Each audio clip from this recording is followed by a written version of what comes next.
बिस्मिल्लाहिर्रहमानिर्रहीम अस्सलाम वालेकुम।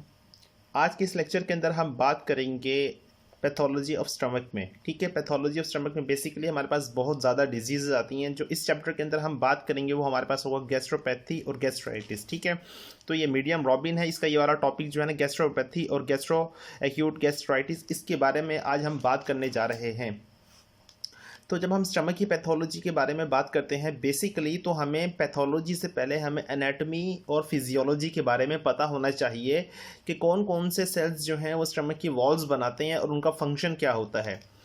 तो स्टमक की बेसिकली 4 रीजन्स होते हैं। स्टमक के 4 रीजन्स होते हैं। एक हमारे पास होता है सबसे पहला रीजन होता है कार्डिक रीजन। ठीक है, उसके बाद हमारे पास होता है बॉडी कार्डिक, उसके बाद फंडस के बाद होती है बॉडी और एंट्रम। ठीक है, बेसिकली ये जो 4 रीजन्स हैं ये एनाटॉमी का क्वेश्चन है और आप मुझे उम्मीद है कि आप फर्स्ट और सेकेंड ईयर के अंदर एनाटॉमी ऑफ स्टमक वगैरह जो है पढ़ कर आए होगे। ठीक है, तो यहाँ पर मैं रिपीट नहीं कर रहा, बस मैं आपको बता देता हूँ कि 4 रीजन्स हैं, कार्डिक, बॉडी, फंडस और एंट्रम। ठीक है, अच्छा, अब होता ये है कि जो कार्डिक रीजन है ना स्टमक का, कार्डिक रीजन जो है उसके अंदर म्यूकस सिक्रेटिंग सेल्स होते हैं। कार्डिक रीजन में कौन से सेल होते हैं? म्यूकस सिक्रेटिंग सेल्स होते हैं, जिनका नाम है फोव्यूलर सेल्स।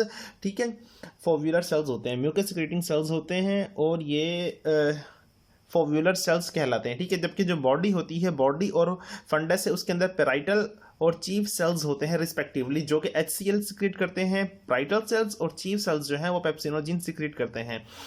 जबकि जो एंट्रम है, एंट्रम वाला रीजन, उसमें जी सेल्स होते हैं। जी सेल्स जो है वो न्यूरो एंडोक्राइन सेल्स होते हैं, गैस्ट्रिन रिलीज करते हैं। अब गैस्ट्रिन जो हार्मोन क्या करती है वो एक्टिवेट करती है पेराइटल और चीफ सेल्स को।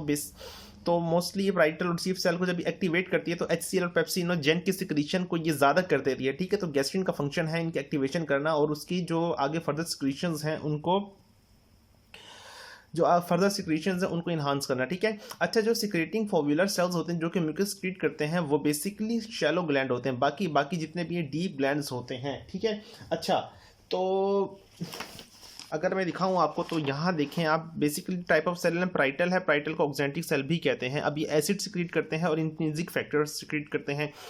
जबकि जो चीफ सेल्स हैं, जाइमोजिन सेल्स हैं, वो सिक्रेट करते हैं पेप्सिनोजिन 1 और 2। फोव्यूलर सेल म्यूसिन सिक्रेट करते हैं, जबकि जी सेल न्यूट्रो एंडोक्राइन सेल्स भी कहते हैं, गैस्ट्रिन सिक्रेट करते हैं, एंट्रम में प्रेजेंट होते हैं। ठीक है, और हिस्टामिन सिक्रेट करते हैं। अच्छा, अब हम अपनी टॉपिक की तरफ आते हैं जिसका नाम है गैस्ट्रोपैथी और गैस्ट्राइटिस। तो इससे गैस्ट्रोपैथी और गैस्ट्राइटिस को समझने से पहले आप एक पॉइंट याद रख लें कि what is the difference between erosions और अल्सर। क्योंकि जब आप एनाटॉमी पढ़ते हैं स्टमक की तो बार बार कभी एरोजन का लफ्ज़ आता है, कभी अल्सर का लफ्ज़ आता है, तो आपको पता नहीं चलता कि ओरिजिन क्या है, अल्सर क्या है। तो ये कॉन्सेप्ट आप अच्छी तरह अपने जहन में बिठा लें कि ओरिजिन और अल्सर इसके दरमियान क्या डिफरेंस है, बेसिक डिफरेंस।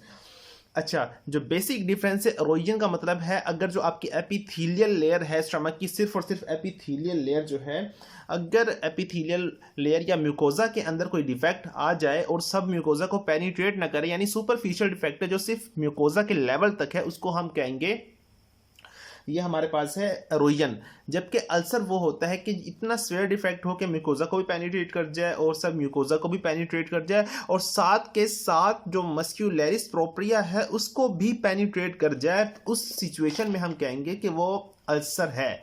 पता लग गया डिफरेंस? एरोजन सुपरफिशियल है, सुपरफिशियल लेयर म्यूकोजा या एपिथेलियम, जबकि जो हमारे पास दूसरा था अल्सर, वो ये था कि सुपरफिशियल सब म्यूकोजा और इतना डीप कि वो मस्क्यूलरिस प्रोप्रिया तक भी पहुंच जाए और तकरीबन 5 सेंटीमीटर का साइज जो है उससे ज़्यादा डेप्थ हो उसकी। ठीक है, अच्छा, अब हम बात करते हैं कि अपने टॉपिक की तरफ आते हैं, जो है टॉपिक हमारा गैस्ट्रोपैथी और गैस्ट्राइटिस। अब जो गैस्ट्रोपैथी है, बेसिकली गैस्ट्रोपैथी और गैस्ट्राइटिस दोनों सेम है, सिवाय छोटा सा डिफरेंस है जिनको आपने हमेशा याद रखना है। क्या डिफरेंस है इसमें? तो ये देखें, जो गैस्ट्रोपैथी है उसमें म्यूकोजल इंजरी, दोनों में म्यूकोजल इंजरी होती है। ठीक है, अच्छा, म्यूकोजल इंजरी होती है, जब म्यूकोजल इंजरी होता है रीजनरेट भी होता है। अच्छा, ऐसी म्यूकोजल इंजरी जिसके अंदर अगर न्यूट्रोफिल प्रेजेंट हो, न्यूट्रोफिल्स प्रेजेंट हो। अब न्यूट्रोफिल्स क्या है? ये एक्यूट इन्फ्लेमेटरी सेल्स हैं। न्यूट्रोफिल अगर प्रेजेंट हो तो उनको हम कहेंगे गैस्ट्राइटिस, जबकि अगर न्यूट्रोफिल्स एब्सेंट हो तो उसको हम कहते हैं गैस्ट्रोपैथी। तो सिंपल मतलब अगर मैं आपको सिंपल जुबान में बताऊं तो अगर इन्फ्लेमेशन भी होगी म्यूकोजल डैमेज के साथ तो गैस्ट्राइटिस होगा, अगर इन्फ्लेमेशन नहीं होगी तो हमारे पास जो है गैस्ट्रोपैथी होगा। ठीक है। अच्छा, पैथोजेनेसिस को समझने से पहले मैं आपको कुछ फैक्टर्स बता दूं, मतलब इसका नॉर्मल फंक्शंस किस तरह होते हैं, म्यूकोजा की जो नॉर्मल लेयर्स हैं वो किस तरह वो एक दूसरे अपने आप को मेंटेन करके रखती हैं। बेसिकली दो फैक्टर्स होते हैं हमेशा स्टमक की म्यूकोजा के अंदर। एक हमारे पास जो है डैमेजिंग फैक्टर होता है, एक हमारे पास डिफेंसिव फैक्टर्स होता है। ठीक है। अब जो डैमेजिंग फैक्टर्स है उसमें हमारे पास गैस्ट्रिक एसिड HCl और पेप्टिक एंजाइम।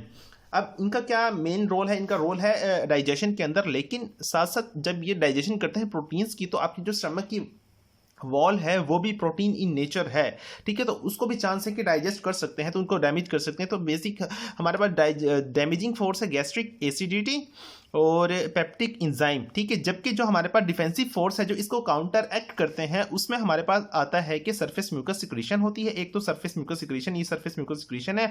दूसरा bicarbonate secretion into the mucus. अब म्यूकस के अंदर बाइकार्बोनेट की सिक्रीशन होती है। रीजन क्या है? रीजन ये कि म्यूकस से बाहर जो है ल्यूमन में एसिड है, और अगर म्यूकस के अंदर बाइकार्बोनेट होगा तो म्यूकस के लेवल के ऊपर एसिड और बेस एक दूसरे को न्यूट्रल करके वहां पर न्यूट्रलाइज कर देंगे जो बाइकार्बोनेट है वो HCl के इफेक्ट को। ठीक है। उसके बाद म्यूकोजल ब्लड फ्लो। अब नीचे से जो म्यूकोजा के लेयर्स हैं इनके अंदर ब्लड फ्लो भी कर रहा होता है। अब रीजन क्या है, ये क्यों इसका डिफेंसिव फैक्टर है? रीजन ये है कि जब ब्लड फ्लो करता है नीचे से, अगर मिसाल के तौर पे कोई एसिड जो है H यहां पर डिफ्यूज करके इधर आ जाए, किसी भी रीजन से डिफ्यूज करके इधर आ जाए, तो ये H जो है वो डिस्ट्रॉयड, जो एसिड है प्रोटॉन वो डिस्ट्रॉय कर सकता है सब म्यूकोजा को। ठीक है। म्यूकोजा सब म्यूकोजा को, तो यहाँ पर जो ब्लड वेसल्स हैं वो H को जो है या प्रोटॉन्स को अपने अंदर ले लेते हैं, वहां से वो रिमूव कर देते हैं। ठीक है। अच्छा, उसके बाद apical surface membrane transporter. Apical surface membrane transporter क्या करते हैं? बाइकार्बोनेट की ट्रांसपोर्ट करते हैं। ठीक है। उसके बाद एपिथेलियल रीजनरेटिव कैपेसिटी, ये भी हमारे पास डिफेंसिव फोर्स है। अगर ये कैपेसिटी खत्म हो जाए, तो अगर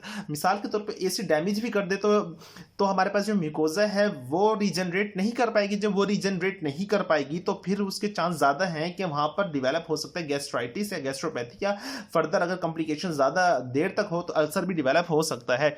उसके बाद नेक्स्ट हमारे पास प्रोस्टाग्लैंडिन सिंथेसिस। प्रोस्टाग्लैंडिन्स में हमारे पास दो टाइप के होते हैं, PGE2 PGI2। इनका मेन रोल ये है कि ये प्रोटेक्शन करवाते हैं म्यूकोजा की, साथ के साथ ये वहां पर म्यूकस क्रिएशन करवाते हैं जो कि फर्दर प्रोटेक्ट करता है म्यूकोजा को। ठीक है। ये नॉर्मल कंडीशन के अंदर ऐसा होता है। नॉर्मल कंडीशन में ये दो जो है ना फोर्सेस एक्ट करती हैं। अगर हम बात करें जो अगर अब नॉर्मल कंडीशन है, कोई इंजरी हो गई है, ठीक है, उस कंडीशन में क्या होता है? अगर इंजरी हो गई है तो मिसाल के तौर पर इंजरी के अंदर क्या क्या चीजें हैं जो डैमेजिंग फोर्स प्रोवाइड करती हैं?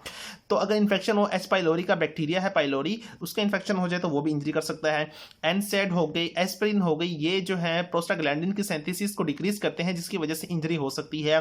Tobacco, alcohol, gastric hyper acidity, duodenal जो गैस्ट्रिक एसिड रिफ्लेक्स है, ड्यूडिनल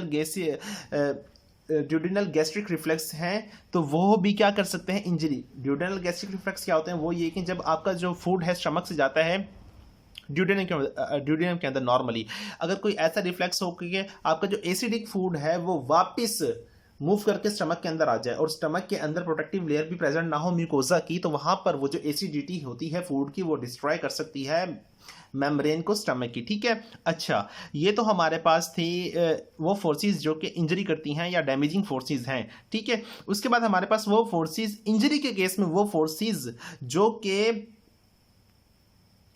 ये जो मतलब ऊपर वाली वो फोर्सेस थी जो डिस्ट्रॉय करती हैं एपिथेलियम को। अब अंदर से कुछ ऐसी फोर्सेस हैं कि जो डिस्ट्रॉय करती हैं हमारे पास जो मस्कुलैरिस जैसा म्यूकोजा और मस्कुलैरिस की लेयर को, उसमें हमारे पास इस्कीमिया। अगर इस्कीमिया हो जाए ब्लड का, ब्लड वहाँ पर ब्लड वेसल्स का इस्कीमिया हो जाए, इसकी तो क्या होगा कि ब्लड फ्लो खत्म हो जाएगा। जब ब्लड फ्लो वहाँ पर ख़त्म हो जाएगा या कम हो जाएगा तो अगर जो प्रोटोन वहाँ पर आया, जैसे मैंने यहाँ से बताया प्रोटोन नीचे आ सकता है, तो अगर आ गया तो वो रिमूव नहीं होगा, तो वो डैमेज करेगा। ठीक है। दूसरा केस शॉक की कंडीशन में वही ब्लड फ्लो का मसला है, वो खत्म हो जाएगा या कम हो जाएगा। ठीक है।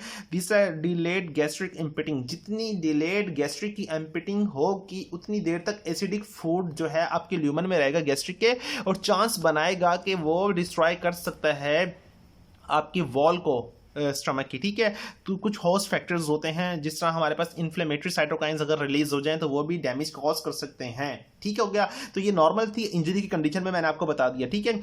अच्छा, अगर इंजरी इतनी ज्यादा स्वेयर हो जाए कि वो परसिस्ट कर जाए तो वहां पर परमानेंटली जो म्यूकोजल की डैमेज हो जाएगी और वहां पर हमारे पास अल्सर बन सकता है। अब अल्सर्स के अंदर क्या क्या होता है, अल्सर के अंदर ये देखें यहाँ पर हमें अल्सर नजर आ रहा है। अब अल्सर का जो कोर है उसके अंदर नेक्रोटिक डेब्रिज, जो यहाँ सेल मेम्ब्रेन जो सेल डिस्ट्रॉय हो गए तो उनकी जो डेब्रिज है, जो उनका गंध है वो यहाँ पर मौजूद होगा, ठीक है। एक्यूट इन्फ्लेमेटरी सेल्स होंगे, इन्फ्लेमेशन होती है अल्सर के केस में तो सेल्स भी आ जाएंगे। ग्रैनुलेशन टिश्यू, जब रिपेयरिंग होती है अल्सर बनता है तो पहले अगर जब वहाँ पर एपिथेलियम डिस्ट्रॉय होती है तो साथ वो बनती भी है, जब बनती है तो वहाँ ग्रैनुलेशन टिश्यू, और अगर क्रॉनिक स्टेट है अल्सर की तो वहाँ पर फाइब्रोसिस भी हो सकती है, ठीक है। तो अभी तक इतना ही, मैं आगे अब नेक्स्ट वीडियो में आपको एक्सप्लेन करता हूँ बाकी।